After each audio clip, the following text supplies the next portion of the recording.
మనం ఎన్ని బాధలు పడినా మన పిల్లల్ని కష్టపెట్టకూడదు. మనం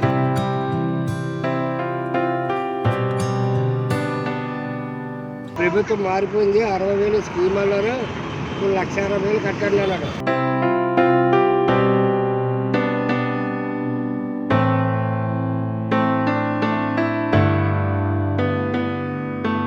ఫుట్పాత్ మీద ఉండేవాడు నన్ను బాగా చదివించాడని చెప్పుకుంటాడు.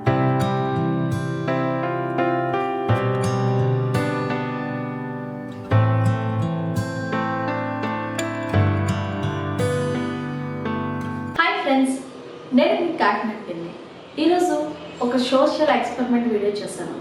అదేంటంటే కనుక నాకు వచ్చిన యూట్యూబ్ మనీలో చాలా తక్కువ మనీ వచ్చింది. ఆ తక్కువ మనీతోనే కొంతమందికి హెల్ప్ చేద్దామని చెప్పేసి నేను ఫుడ్ తీసుకొని వాళ్ళకి పంచడం అనేది జరిగింది.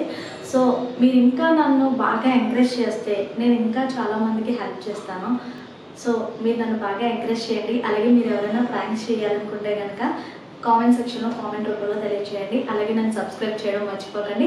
మీరు ఎంకరేజ్ చేసే దాన్ని బట్టే నేను మీకు బెస్ట్ వీడియోస్ ఇస్తాను. సో మీ ఎంకరేజ్మెంట్ అనేది చాలా ముఖ్యం నాకు. మీరు నన్ను చాలా బాగా ఎంకరేజ్ చేస్తున్నారు. కాకినాడ పిల్లల్ని సబ్స్క్రైబ్ చేయడం మర్చిపోవద్దు.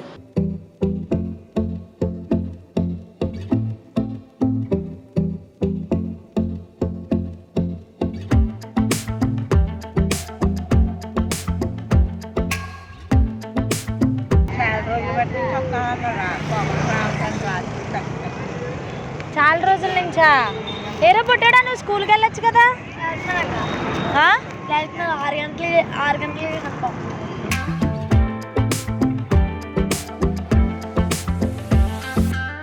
చదువుకొని స్కూల్కి వెళ్ళి చెప్పా. ఓకేనా? సరే తినేదు. సరేనా?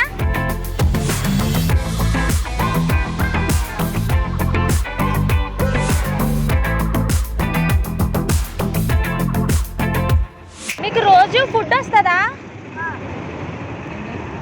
రోజు భోజనం వస్తుంది ఇక్కడికి? అర్థంగా ఎప్పుడు?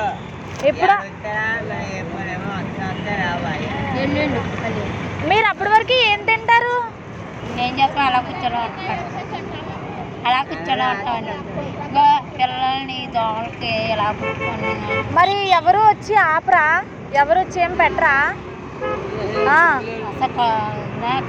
నాకే దుప్పటెవరు ఏంటమ్మా? కట్టుకున్నాకే దుప్పటెవరు.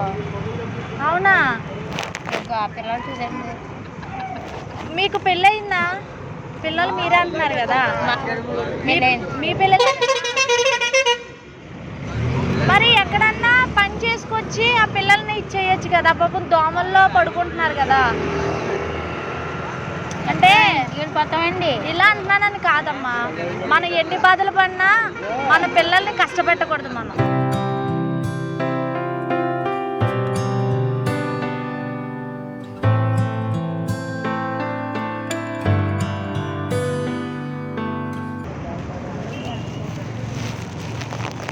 మీరు ఇక్కడికి ఎన్ని నెలలు అవుతుంది వచ్చి?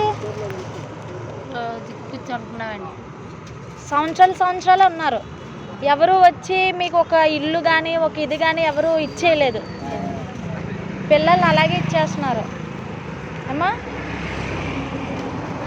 పడుకుని పేరు మరి ఏమన్నా తిన్నారా? ఏం తెలియదు. సరే లేపెట్టు, మరి అది ఆకలేస్తుంది కదా.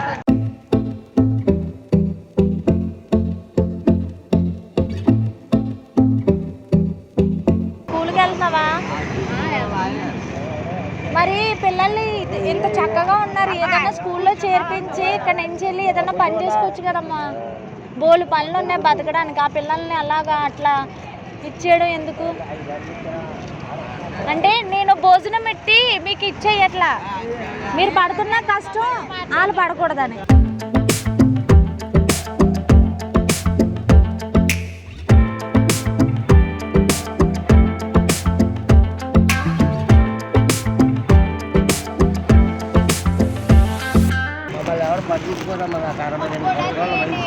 ఎవరు పట్టించుకోరు.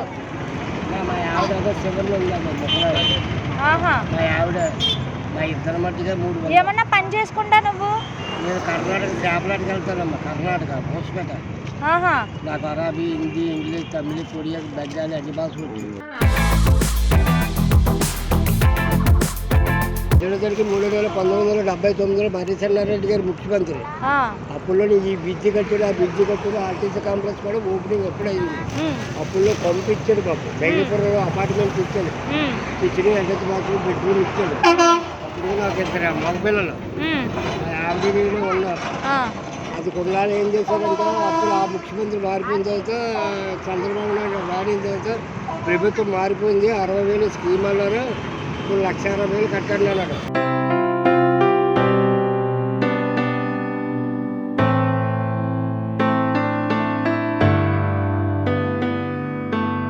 సరే తాత, మీరు చాలా బాధలు పడ్డారు. ఏ రోజు ఎవరు మీకు వచ్చి హెల్ప్ చేయలేదు.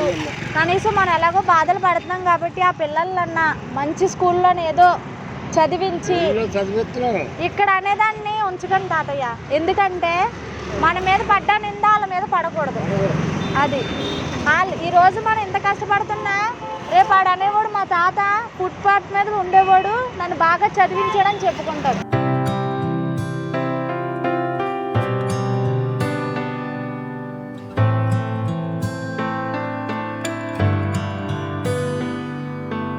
పిల్లల్ని బాగా చదివించు, సరేనమ్మా.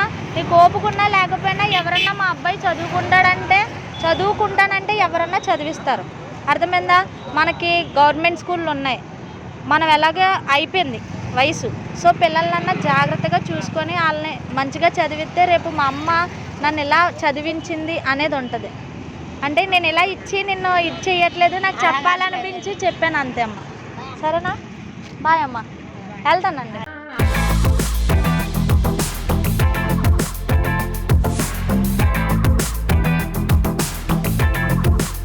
సో చూసారు కదా ఫ్రెండ్స్, అయితే మీరెవరన్నా నాలాగే ఫుడ్ పంచాలనుకుంటే కనుక కింద డిస్క్రిప్షన్ బాక్స్లో నెంబర్ ఉంటుంది. సో ఆ నెంబర్ మాదే. సో మీరు మమ్మల్ని కాంటాక్ట్ అయ్యి మీరు ఎవరికైనా పంచండి అని చెప్తే కనుక డెఫినెట్లీ మేము మీ పేరు చెప్పి పంచుతాము. సో ఈ వీడియో మీకు నచ్చితే కనుక లైక్ చేసి షేర్ చేసి కామెంట్ చేయండి.